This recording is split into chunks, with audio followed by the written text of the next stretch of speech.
Queridos, eu fico contente de você estar nos seguindo no nosso podcast. Eu sou o pastor Abraão Lucas, da Igreja Batista do Planalto, lá no Papicu, em Fortaleza, Ceará.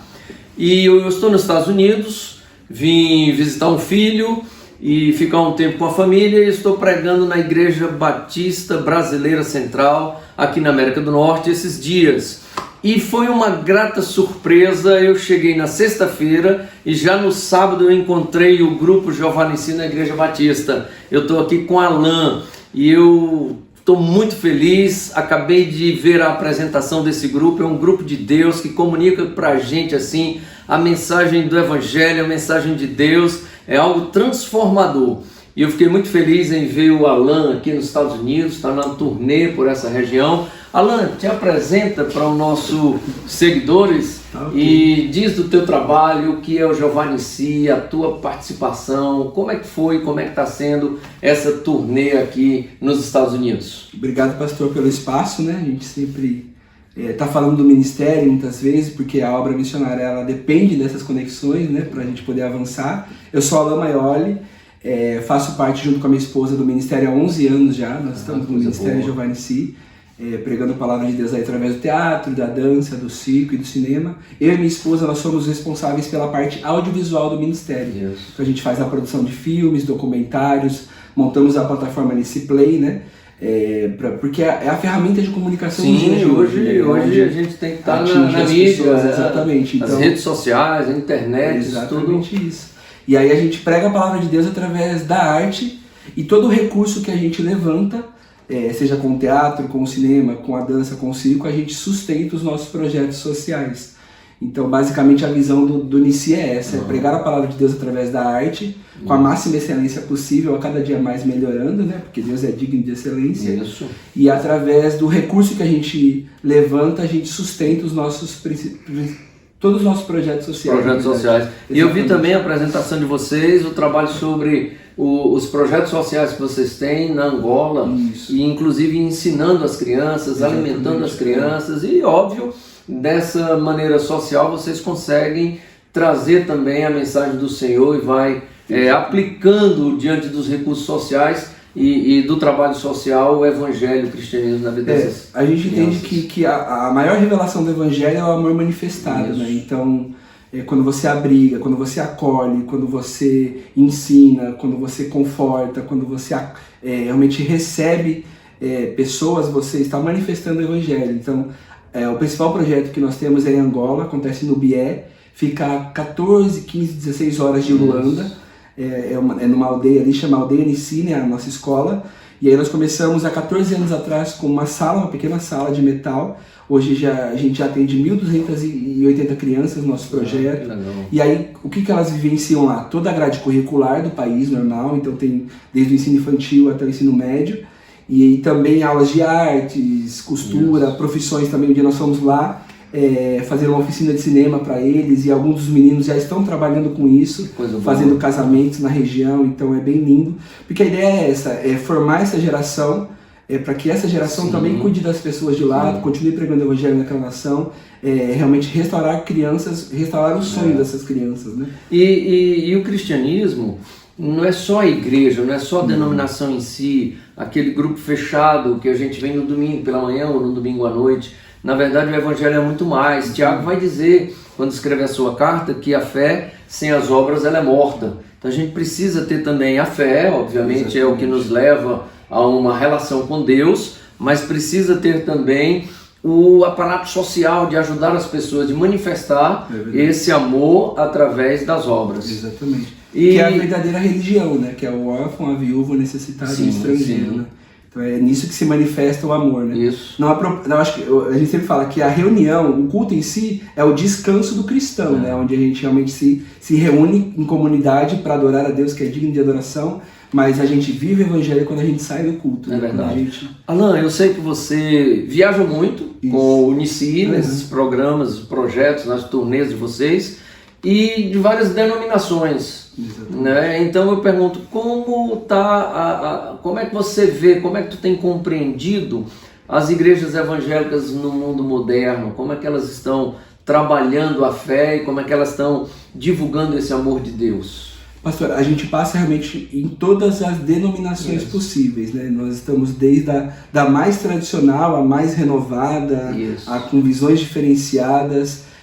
A gente, aqui nos Estados Unidos, por exemplo, a gente notou uma acolhida muito bonita das igrejas acerca do ministério, e a gente, conversando com pastores e irmãos, a gente foi entender porque a igreja brasileira que está aqui, todos já foram imigrantes, já estiveram longe das suas casas. Então, conseguem compreender o valor de um acolher, né? Um valor de um amar, de criar uma comunidade que está distante da tua cultura, da tua família. Então, quando a gente chega nessas igrejas, a gente tem sido muito bem recebido, realmente muito amado pelos irmãos, com cuidado com todas as coisas, dos detalhes, até as necessidades mais básicas, assim, os irmãos têm nos acolhido muito bem, assim, né?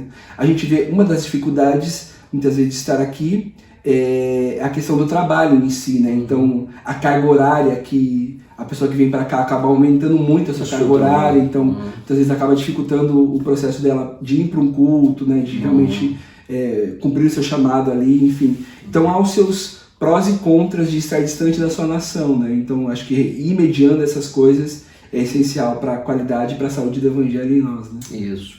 Você é um jovem, casado, construindo a vida de uma forma pessoal, mas também engajado, muito engajado nesse ministério de propagação da palavra. Que palavra você deixaria para os jovens, assim como você também, que tem família, que tem que ter o seu sustento, mas diz assim: eu estou trabalhando e investindo minha vida e a vida da minha família numa obra de propagação do Evangelho de Deus, do Reino de Deus. Que mensagem você daria para esses jovens hoje dizendo: vale a pena cumprir esse desafio, servir esse chamado de Deus?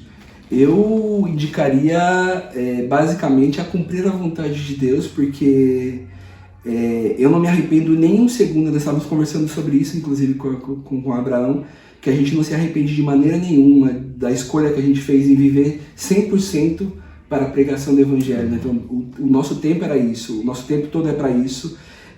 Mas eu acho que uma coisa que nos sustenta no campo missionário, que é um campo difícil da pregação do Evangelho, muitas vezes de dificuldades, né, de necessidades, é olhar para o próximo. Amém. Eu acho que é a visão que te disciplina, né, a visão que Deus te deu que te disciplina, e quando a gente começa a olhar para o próximo, as nossas lutas, as nossas dificuldades, as nossas guerras, elas diminuem.